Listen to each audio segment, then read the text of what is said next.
J'en ai marre. J'en ai marre. Je vois plus Guardiola que mon propre père. C'est terrible. C'est terrible et c'est pas une question, sportive. C'est pas le fait que City soit plus fort que le Sporting, mais j'en ai marre de les voir, en fait. Je veux juste changer. Je veux juste changer d'adversaire. Je veux juste raconter de nouvelles histoires. Voilà, on va encore se taper Haaland, on va encore se taper Guardiola, même si Guardiola, j'ai plus de plaisir à le voir maintenant que quand il était sous les couleurs de Barcelone. Mais voilà, bon, je pense qu'on est tous blasés, hein. Le Sporting, ça aurait été sympa. On aurait eu déjà plus de chances, je pense, de se qualifier, pour les quarts de finale. Et puis ce tirage, quoi, ce tirage, je vais vous le présenter. On a eu le tirage de la mort. Pendant que l'Atlético et le Barça sont dans la partie ouverte. De toute façon, c'est pas compliqué. Il y a un tableau où il y a que les vainqueurs de la Ligue des Champions et il y a un tableau de Ligue Europa. Voilà, au moins c'est clair. Il y a un tableau de Ligue Europa et un tableau de vainqueurs de Ligue des Champions. Évidemment, nous, on est dans le tableau de la mort. Mais bon, c'est pas ça le problème. Moi, c'est plus City. On les a déjà rencontrés cette année. On les rencontre chaque année.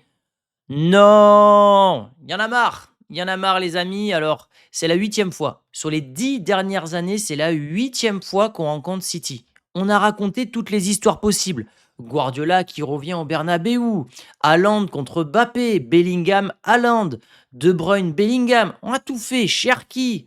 On a tout fait. Je ne sais pas ce que je vais raconter cette fois. Peut-être le dernier match de la Ligue des Champions de Guardiola avec City. Peut-être que ça sera ça l'angle lorsque je ferai l'avant-match. En tout cas, voilà. Le dernier souvenir qu'on a, c'est cette célébration quand même iconique de Mbappé contre Gvardiol.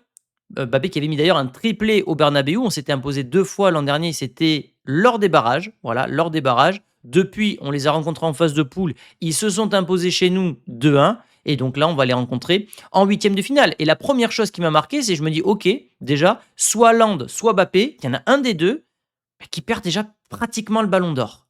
Pratiquement le ballon d'or. C'est dur, hein? C'est dur. Mais c'est la réalité malheureusement. En souvenir incroyable, il y a évidemment, je pense que c'est celui-là, le 99 de qualification en probabilité pour City. J'étais au stade, c'est le meilleur match que j'ai vécu de ma vie et que je vivrai sans aucun doute. C'est le doublé de Rodrigo, les émotions, le stade qui tremble, les hurlements. Bah, c'était, mais je l'ai raconté plein de fois ça, étant donné qu'on les a rencontrés 8 fois. Je radote maintenant, on va dire que je radote, mais non, c'est pas ma faute les gars. Je suis obligé de raconter les les mêmes histoires, mais oui, je pense pas que je vivrai dans ma vie un match avec une telle histoire, un tel scénario contre Guardiola, l'ennemi juré, du Real Madrid, à la dernière minute. C'était quand même assez lunaire, assez incroyable. Celui-là est pas mal aussi, hein. Si on doit faire un classement des meilleurs scénarios, City Real, de toute façon, il y a que des bangers, mais celui-là est vraiment pas mal. Avec Looney dans l'arme, qui qualifie clairement le Real Madrid. Je crois que dans ce match-là, il fait une vingtaine d'arrêts, c'est monstrueux. Il fait une séance de tir au but, indécente et malheureusement, il ne jouera pas la finale de cette Champions. Mais en tout cas, ouais, dans les bons souvenirs, j'ai ça. Juste un petit mot les amis, j'ai sorti ma collection Roi d'Europe. Hop, Roi d'Europe. Vous avez évidemment le Real en premier, vous avez le Paris Saint-Germain, l'Inter, le Barça, le Milan, le Bayern, Chelsea. Je vais rajouter Liverpool, je vais rajouter la Juve, je vais rajouter évidemment Manchester City. Donc ça, c'est pour la catégorie Ligue des Champions. Il y a la collection Real, évidemment. Il y a la collection GOAT avec Ronaldo, Messi, Maradona, etc. Et il y a mon e-book et il y a même des objets de déco si vous voulez vous faire plaisir, les amis. Allez jeter un œil, ça me fera extrêmement plaisir. Ce tirage, donc, ce tirage. Regardez le tableau de gauche, regardez le tableau de droite. Sans déconner, quoi. Sans déconner, à gauche, il n'y a que des tueurs à gages. Il y a Galatasaray, Atalanta, les pauvres, ils savent pas où ils ont atterri. Ils vont se faire désosser rapidement. Et de l'autre côté, on a un boulevard pour le Barça, un boulevard pour Arsenal. Alors comme ça, à première vue, on pourrait dire, ok, ben, en demi, on va avoir PSG, Bayern et Barça, Arsenal. Il y aura sans doute une surprise dans le lot, mais on ne sera pas très loin de la vérité, je pense. Voilà, donc on va essayer de faire rapidement, je vais vous donner très rapidement mon avis. Donc PSG, Chelsea, je vois Chelsea. Voilà, je l'ai déjà expliqué dans le vestiaire. Galatasaray, Liverpool, Liverpool. Real City, c'est City qui est favori. Liverpool, c'est Liverpool qui est favori, 83% quasiment. Chelsea est favori contre le PSG d'après Opta, c'est ouf. Atalanta, Bayern, évidemment le Bayern au match aller, même s'ils peuvent se faire surprendre en Italie. 77, ouais, ok. Newcastle, Barcelone, avec le retour au Camp Nou, évidemment que le Barça va se qualifier, je pense, aisément. Aisément. même si la probabilité dit que c'est plus dur. Voilà, 55-45. Même chose pour Atlético Spurs, avantage Atlético. D'ailleurs, si l'Atlético gagne Tottenham, ils volent le pouvoir de Tottenham, le pouvoir de recevoir au match retour jusqu'au quart de finale, puisque Tottenham a fait top 4. Ce qui veut dire qu'en cas de confrontation Barça-Atlético, le match retour se jouera au Riader Metropolitano et non pas au Camp Nou. Ensuite, on a Bodo Glimt Sporting. Le Sporting est favori, notamment avec le match retour chez eux. Et puis ensuite, Leverkusen Arsenal. Arsenal qui a vraiment beaucoup de chance. C'est comme ça. Donc, on aura des quarts de finale de folie. Mais pour moi, ce Real va taper le mur au mois de mars. Voilà, c'était ma prédiction. J'en avais deux, Mourinho et le mur du mois de mars. Je me suis trompé sur José, il ne viendra pas. Mais j'espère avoir tort pour le mur au mois de mars. Évidemment, je préférerais que le Real se qualifie et aille loin en Ligue des Champions et me fasse mentir, hein. Je préfère avoir tort et voir le Real gagner que l'inverse, si vous voulez. Donc, mais en tout cas, le Real qui n'est pas du tout favori aujourd'hui d'après Opta. Donc, et moi, je suis d'ailleurs cet avis-là. Pour moi, le Real aura du mal à se qualifier, ne se qualifiera pas, d'autant plus que le retour est à l'Etihad Stadium, puisque City s'est qualifié dans le top 8 à la dernière journée, pendant que nous, on a choc à la dernière journée du côté de Benfica. Ben, on le paye avec un tirage de merde. Donc, c'est la 7e fois en match à élimination directe que le Real affronte City depuis 2015. Voilà, donc quasiment le double des autres équipes. Donc Liverpool, Atlético, Bayern, Chelsea. Oui, c'est un héritage, c'est un classico, c'est le classico d'Europe. Vous savez, quand j'étais petit, on disait souvent que le classico en Europe, c'était Real-Bayern. C'était le vrai classico d'Europe. Le classico en Espagne, Real-Barça. Le classico en Europe, Real-Bayern. J'ai envie de dire qu'aujourd'hui, en 2026, le classico d'Europe, c'est Real City. Au vu de la performance des dernières équipes, le City de Guardiola a gagné une Champions, ils ont souvent été en finale ou en demi, plus que le Bayern en tout cas, et le Real l'a gagné 5 fois sur les 10 dernières années, mine de rien. Bon, ça sera dur, hein, quand on va passer l'année 2018, il y en aura beaucoup qui seront derrière nous, mais en tout cas, oui, c'est un vrai classico. Cette image, elle est importante puisque les 2 dernières fois que le Real s'est déplacé à l'Etihad Stadium, les 2 hommes du match ont été des joueurs du Real Madrid. Valverde avec la qualification. Et ça, c'était l'an dernier, on avait fait 3-2 chez eux. On a gagné 3-2 chez eux, 3-1 chez nous. Donc, on peut aller chercher la victoire là-bas, mais j'ai l'impression que ce City monte en puissance. On n'est plus sur le City malade, etc. Et ce Real, aujourd'hui, honnêtement, je ne sais pas quelle version on aura. Je ne sais pas quelle version on aura du Real. Est-ce qu'on aura la version du match aller contre Benfica, discipliné, on presse, on est collectif, on est tous soudés les uns pour les autres. C'est un peu un classique de dire ça, mais c'est un peu la vérité. Ou est-ce qu'on aura le Real du match retour, le Real d'Albacete? Bref, quelle version on aura? Mbappé sera-t-il là? Mbappé, on parle d'absence jusqu'au quart de finale potentiellement. Là où on a besoin de lui, il n'est pas là. Je lui en veux à Kix, dans sa gestion des matchs, dans sa gestion du calendrier. Donc je me pose des questions. Et c'est la première fois de l'histoire de la Ligue des Champions que 2 équipes s'affrontent 5 années consécutivement en phase à élimination directe. 8e, quart, demi, 5 fois d'affilée, ça n'est jamais arrivé. Donc c'est un vrai classique. C'est le classico d'Europe. C'est Real Manchester City. On ne peut pas donner un avantage sur les dernières années parce que City nous a éliminés, on les a sortis. C'est très difficile parce que les équipes sont très proches. Et peut-être que là, aujourd'hui, je suis blasé, mais peut-être que dans 10 jours, ça y est, je serai hypé parce que c'est la Champions, parce que j'aurai hâte de voir mon équipe gagner. Voilà, c'est normal. Mais aujourd'hui, là, quand je vois le tirage, je vous laisse Sporting. Je vous laisse Sporting, les mecs.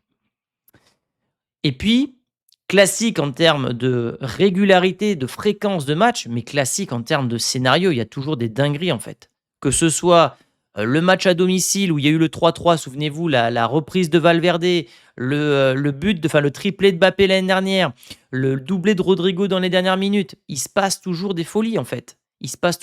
Donc, est-ce qu'on va aller loin? Est-ce qu'on va passer? Comme je vous l'ai dit, moi, j'y crois pas forcément, sachant que derrière, en plus, on peut se dire, ouais, on n'a pas de bol. Derrière, tu tapes le Bayern. Si tu élimines le Bayern, tu tapes le PSG ou Liverpool ou Chelsea. En fait, il n'y a pas... tu vois pas la lumière au bout du tunnel. Alors que de l'autre côté, tu te dis: «Bon, OK, j'ai peut-être un match difficile». Je prends l'exemple, on va dire de Barcelone. OK, Newcastle, c'est peut-être relou, mais derrière, franchement, tu as une vision jusqu'à la finale. Je serais pas étonné que le Barça aille en finale. Parce que Arsenal, OK, ils sont peut-être favoris, mais Arsenal, ils ont la PL. L'Atlético, est-ce qu'ils vont pouvoir rééditer l'exploit de la Copa del Rey? J'en suis pas forcément certain. Même chose pour l'Atlético. Je suis Simeone et Griezmann. Griezmann, là, moi je suis Griezmann aujourd'hui qui doit partir à Orlando. Je retarde l'échéance. Parce il y a un monde où finalement cet Atlético peut aller loin. Donc, ouais, relou, relou, relou. Je suis un petit peu fataliste. Bon, pour la suite, bah, il y avait une chance sur 2575 qu'on rencontre City 6 fois en 7 ans. 0,038% de chance, d'après Perplexity. Voilà. Bon, moi, je joue au loto régulièrement, je gagne jamais. Mais par contre, on tape City. Voilà. Donc, bon, après, on sera nostalgique hein, de cette période-là. Dans 10 ou 15 ans, imaginez-vous, le Real ou City ont complètement coulé. Et on regardera avec des yeux de nostalgie ces confrontations. On se dira, putain, c'était extraordinaire ce qu'on a vécu. Mais là, aujourd'hui, je suis un peu blasé. Une vraie égalité, comme je vous le disais tout à l'heure, parce qu'en 15 confrontations contre City, 5 victoires, 5 nuls, 5 défaites, 29 buts inscrits, 29 buts concédés.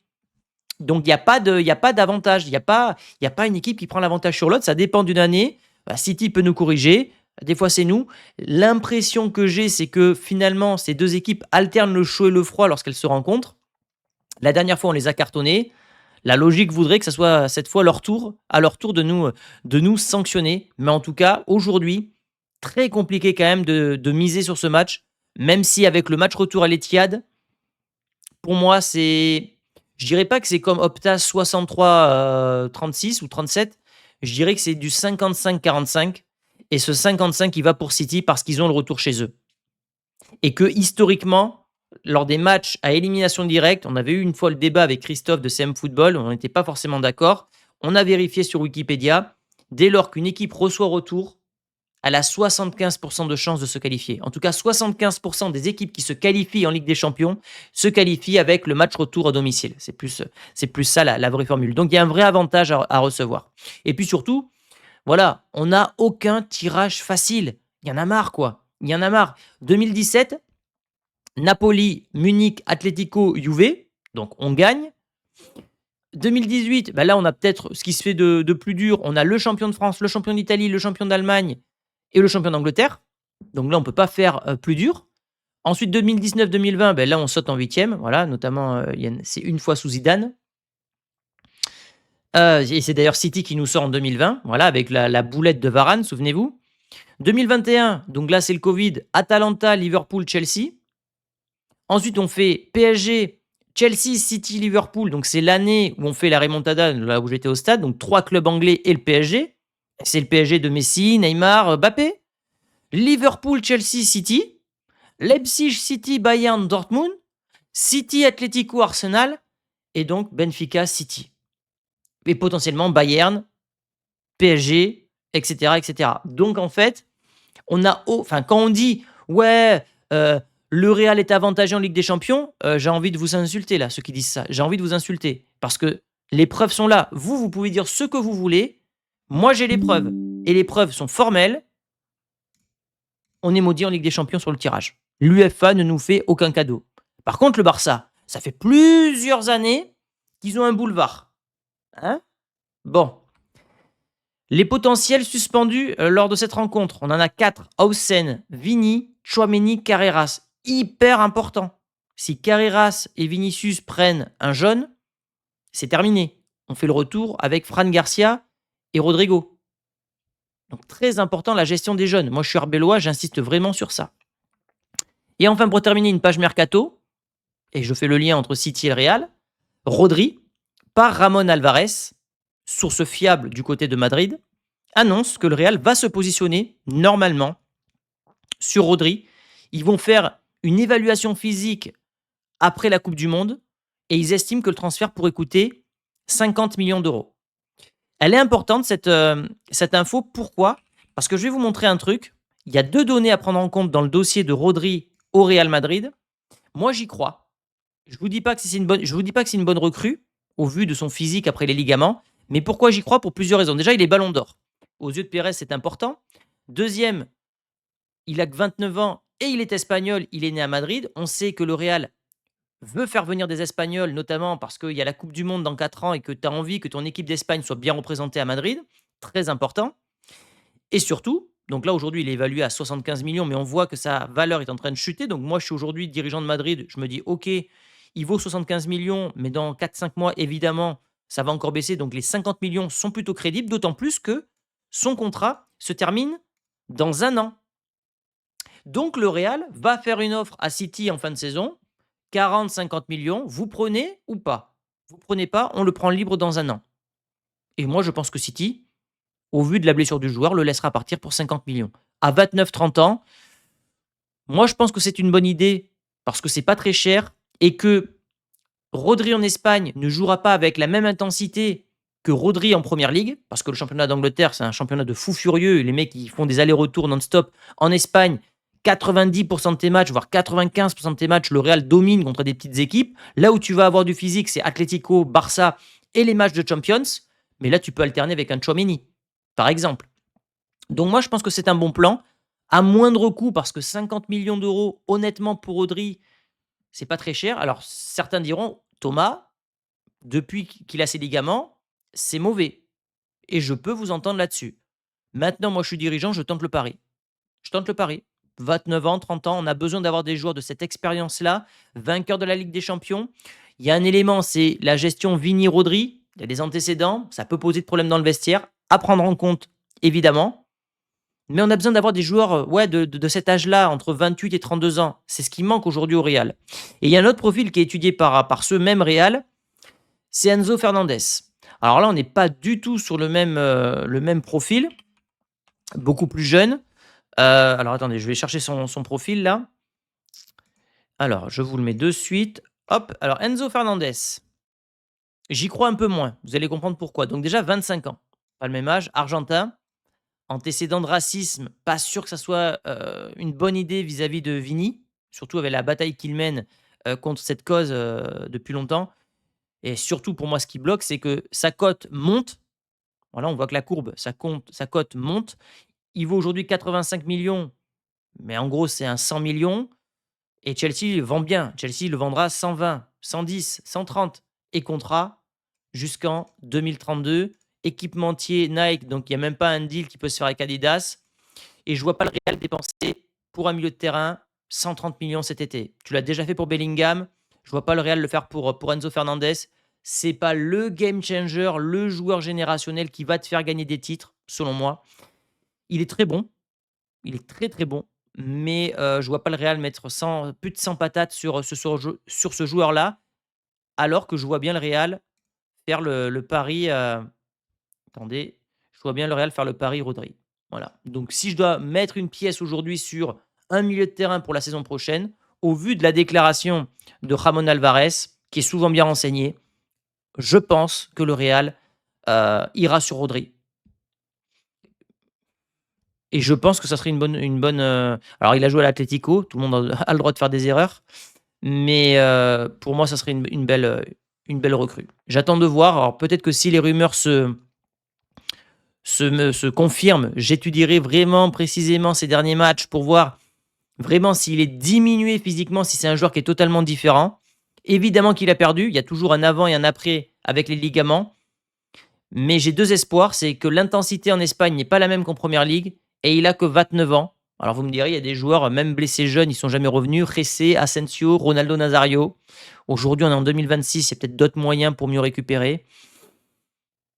Ouais, en tout cas, moi, je serais chaud. Je serais chaud pour Rodri parce que je pense que c'est le genre de gars qui peut vraiment faire passer un step à ce milieu de terrain. Les amis, donc voilà ce que j'avais à vous dire pour ce tirage au sort. On a fait le live avec Ous, vous étiez plus de 500. Merci beaucoup les amis, il y a d'ailleurs des nouveaux membres sur la chaîne. Merci à vous pour votre confiance. On va donc rencontrer Haaland et Guardiola. Encore une fois, here we go again, Pep. Et bien voilà, on va se retrouver du coup demain, je pense pas, sauf grosse info côté Madrid, mais je pense pas. Dimanche, on se retrouve pour l'avant-match, avant Retafe. Et lundi, jour de match et débrief. Donc on sera présent toute la semaine prochaine pour vous partager l'actualité du Real Madrid. Donc comme je l'ai dit, si vous voulez devenir membre de la chaîne pour soutenir la chaîne, vous avez le lien en description. Même chose pour la boutique. Je vous souhaite un bon week-end les amis et je vous dis à très vite. Ciao ciao.